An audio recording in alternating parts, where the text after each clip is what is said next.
자, 성전 신학은 창세기부터 요한계시록까지 성막이나 성전이라는 주제를 가지고 성경 전체적인 어떤 신학을 꿰뚫는 신학이 바로 템플 테올로지, 성전 신학이라고 할 수가 있죠. 이 성전 신학은 구약의 중심 주제 중 하나입니다. 대표적인 학자는 바로 요한계시록 주석으로 유명한 그레고리 빌이라고 할 수가 있습니다. 자, 하나님이 인간 가운데 거하시기 위해 마련하신 구속적 장소가 바로 성전이고, 이 성전에 관한 신학이 바로 성전 신학이라고 할 수가 있는 거죠. 출애굽기 25장 8절에서 하나님은 내가 그들 중에 거할 성소를 그들이 나를 위하여 짓되라고 명령을 하십니다.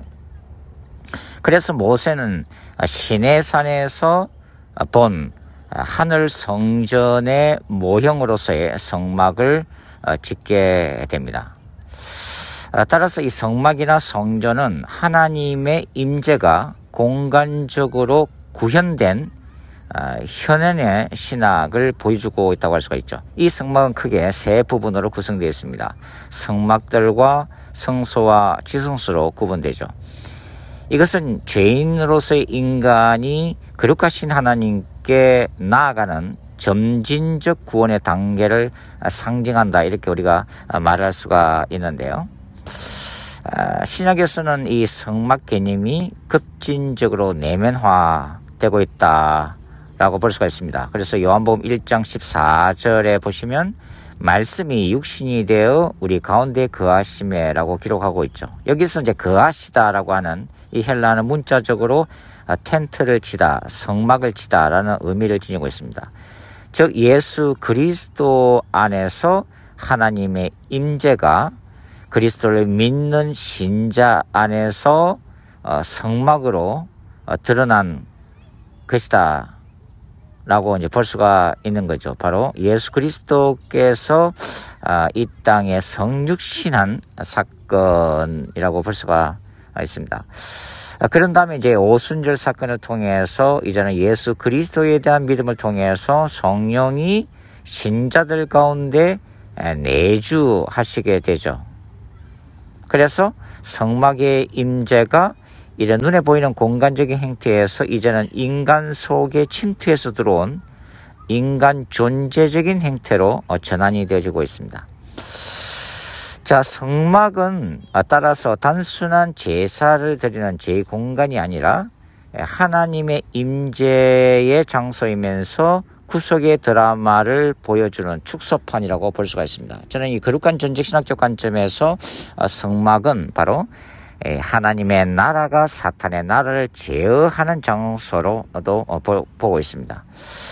여하튼 이 성막들에서는 이 제물의 피를 통한 속죄가 이제 이루어지게 되고, 물두멍을 통한 정결 의식이 이루어지게 되는 거죠. 또 물두멍은 이 눈에 보이는 구약에서의 바다라고 하는 악의 근세와의 거룩한 전쟁의 승리를 상징하는 장소로도 저는 보고 있다고 다른 동영상에서 말씀을 드린 바가 있습니다.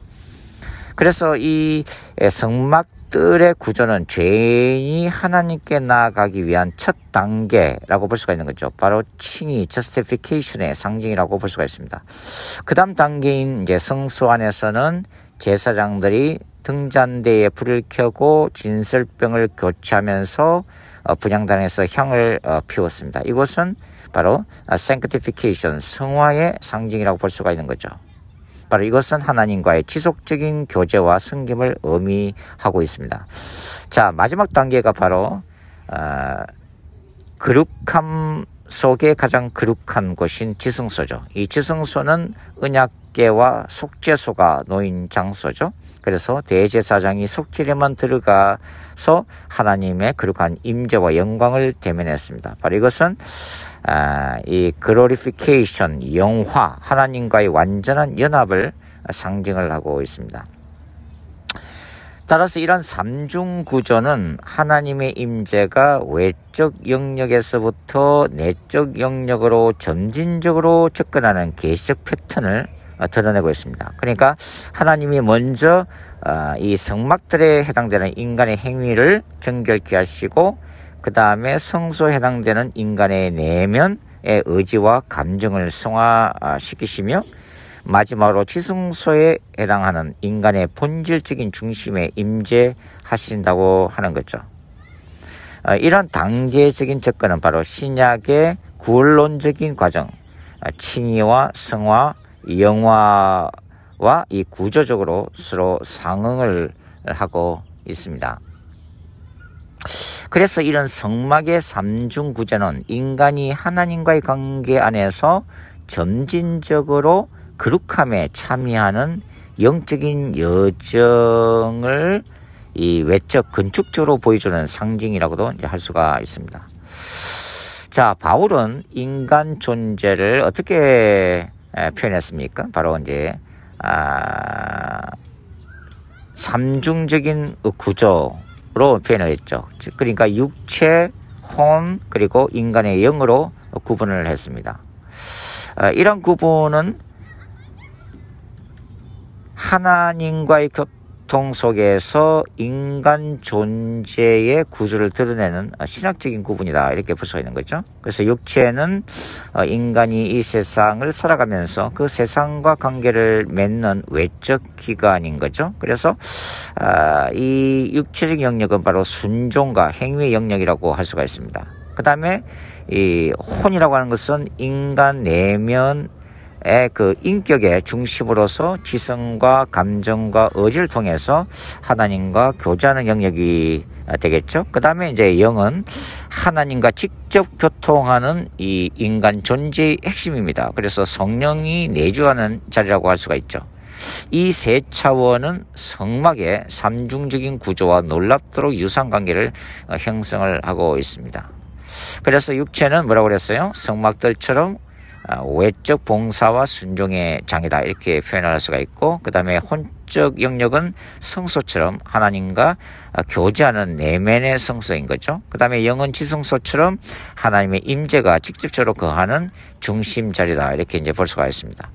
그래서 바울은 고린도전서 6장 19절에서 뭐라고 그랬나요? 너의 몸은 너의 가운데 계신 성령의 전이다, 이렇게 말씀을 하고 있습니다. 그래서 여기서 몸은 단순히 육체적인 기관을 의미하지 않고 인간 전체를 포괄하는 총체적 개념이라고 할 수가 있는 거죠.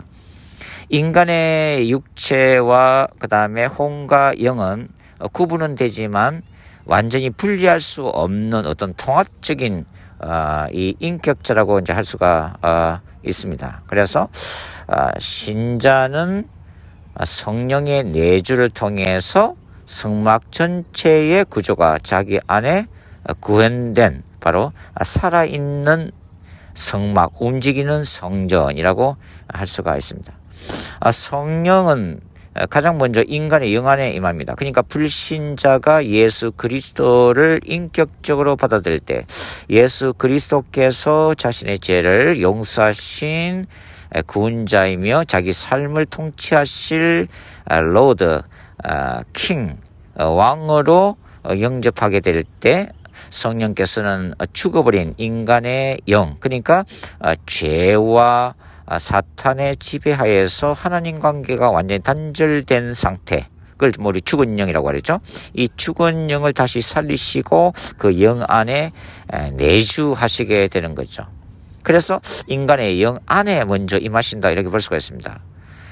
그래서 이때 인간의 영은 지성소처럼 하나님의 임재를 담는 가장 내밀한 공간이 되는 거죠. 그래서 영 안에서 성령은 신자의 인격 전체를 새롭게 해서 아버지라 부르게 하는 내적 교통을 가능하게 하십니다. 그 다음 성령은 이 혼적 영역으로 이제 확산됩니다. 그래서 인간의 감정과 의지를 정화하고 말씀과 진리를 통한 내면의 변화를 이제 이끌게 되는 거죠. 이는 성소에 등잔대, 진설병, 분향단이 상징하는 빛의 그 진리의 조명, 또 또 말씀이라고 하는 양식, 그 다음에 하나님과의 이 영적 교제의 한 중요한 분야로서의 이 기도의 기능에 상응을 하게 됩니다. 그 다음에 이제 마지막으로 성령 역사는 육체의 영역까지 이제 미치게 되는 거죠. 그래서 신자는 로마서 12장 1절 말씀처럼 자신의 몸을 하나님께 산제사로 드리는 그 성막들의 제사처럼 거룩한 행위와 순종의 삶으로 하나님을 예배하게 된다고 하는 거죠. 그래서 이 성령의 내주는 단지 한 부분의 정화가 아니라 인간 전체의 이 변화를 의미를 하고 있습니다. 말 그대로 성소적 확산이라고 부를 수 있는 거죠. 그래서 바울이 에베소 3장 16절 이하에서 너의 속사람을 능력으로 강건하게 하사 그리스도께서 너의 마음에 계시게 하시고라고 이제 중보 기도하고 있는데, 여기서 속사람은 인간 내면 전체의 통합적 중심, 성령의 내주가 구체화되는 자리라고 할 수 있죠. 그래서 어찌 보면 다른 표현으로는 이 속사람이란 것은 성령의 온전한 다스림 하에 있는 인간의 존재 자체, 또 내면에 임한 하나님의 나라라고 이제 볼 수가 있습니다. 그래서 이때 성령이 이제 내주는 영에서 혼으로 그리고 육체로 흘러나오는 방향성을 지니고 있는 거죠. 그러니까 이제 성막이 구조적으로 이 성막들에서 성소로, 성소에서 지성소로 이렇게 접근하는 구조라면 이 인간 신자 안에 내주하시는 성령 역사는 바로 영의 영역에서 혼적 영역으로, 그리고 육체까지 변화시키는 내부에서 외부로 확산되는 대칭적인 구조를 가지고 있다, 이렇게 이제 볼 수가 있습니다. 사실 가장 치열한 영적 전쟁은 바로 이 혼적 영역, 바로 성소안, 금초대, 진설병, 분향단의 사역이 이루어지는 이 성소안에서 가장 치열하게 이 전쟁이 일어나고 있다고 볼 수가 있는 거죠. 바로 이 혼적 영역은 인간의 감정과 의지, 이성 전체를 통달하는 영역이라고 할 수가 있습니다. 그래서 개인적 차원에서 거룩한 전쟁이 바로 이곳에서 일어나고 있는 거죠. 끊임없이 인간 내면에서 어떤 이 악한 생각이나 그 다음에 분노나 탐욕과 욕심, 욕망, 이 모든 것들이 바로 이 혼적 영역에서 일어나고 있기 때문이죠. 그래서 청교도 영성과 존 오웬은 바로 이 혼적 영역에 주목해서 이 내면, 인간 내면, 마음, 생각 영역에서의 재죽이기를 굉장히 강조했잖아요. 그래서 이 자아 죽임을 개인적 차원에서의 거룩한 전쟁의 이제 본질로 우리가 이렇게 볼 수가 있는 거죠. 바로 이 혼적 영역이 로마서 6장에 기록된 바와 같이 인간의 죄악된 본성과 그 배후에 활동하는 사탄의 유혹이 있는 영역이기 때문에 이 마음이야말로 인간의 가장 치열한 영적 전쟁터다, 이렇게 얘기를 할 수가 있습니다. 우리가 요한복음 13장 보시면 이 가룟 유다가 등장하는데, 이 가룟 유다가 예수 그리스도를 배반하게 된 과정을 크게 두 가지로 보고 있습니다. 먼저 이제 사탄은 가룟 유다의 속에 이제 그 생각에 이 나쁜 씨앗을 뿌린 거죠. 그 예수를 팔려는 생각을 집어넣게 되는 거죠.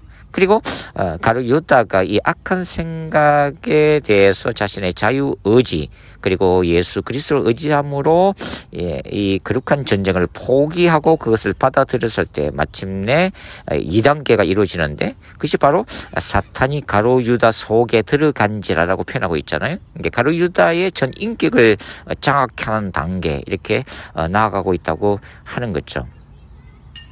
그래서 이 인간의 마음, 생각, 이성, 이 분야에서는 이 진리의 빛, 금초대인 이 진리의 빛으로 끊임없이 죄악된 자신의 모습을 비추는 것이 필요하고, 그 다음에 진설병과 분향단으로 대표되는 이 말씀과 기도를 영적 무기로 삼아서 날마다 자아를 십자가에 못 박는 과정이 바로 거룩한 전쟁에서의 승리의 비결이라고 할 수가 있는 거고, 그러나 우리의 자유의지나 우리의 힘만은 되지 않기 때문에 성령의 도우심을 의지하면서 그 성령의 능력 안에서 이런 영적 전쟁에 승리할 수가 있는 거죠. 이런 치열한 이 마음 치성은 지금 기독교 세계관과 비기독교 세계관 가운데서 우주적 차원으로 치열한 전쟁이 일어나고 있습니다. 바로 이것은 종교, 철학, 사상이고 자유주의나 종교 다원주의와 같은 인간의 사고와 사상을 지배할 수 있는 바로 이 영역에서 그러니까 개인적 차원이면서도 전 세계의 영혼을 지옥으로 끌고 가고 있는 사탄의 이 왕성한 활동이 일어나고 있는 우주 영역이라고 할 수가 있는 거죠. 그래서 잠언서는 무려 지킬 만한 것 중에 마음을 지켜라 이렇게 말씀하고 있습니다. 신자된 우리가 바로 이러한 것들을 의식하면서 이 비기독교 세계관, 예수 그리스도의 피 묻은 십자가의 복음과 다시 오시는 하나님의 길을 준비하고 있는 이 그리스도의 재림이라고 하는, 그래서 거룩한 신부됨의 영성을 유지하고 하나님의 군대로서 사탄의 나라와 끝까지 싸워 나갈 때 우리는 바로 승리를 할 수가 있는 거죠. 이런 싸움은 개인적인 종말인 죽음을 맞이해서 끝이 나게 되는 거고, 그 다음에 우주적 종말인 예수 그리스도의 재림 때에야 마침내 끝이 나게 되는 것입니다. 그리고 우리는 새하늘과 새 땅, 그리고 우주적인 성전인 바로 새 예루살렘 성에서 주님과 함께 영원토록 그 승리와 생명과 영광을 맛보게 되는 거죠. 자, 오늘 이렇게 성막의 삼중적인 구조가 인간의 삼중적인 구조와 상하고 있다는 것을 한번 살펴봤습니다. 감사합니다.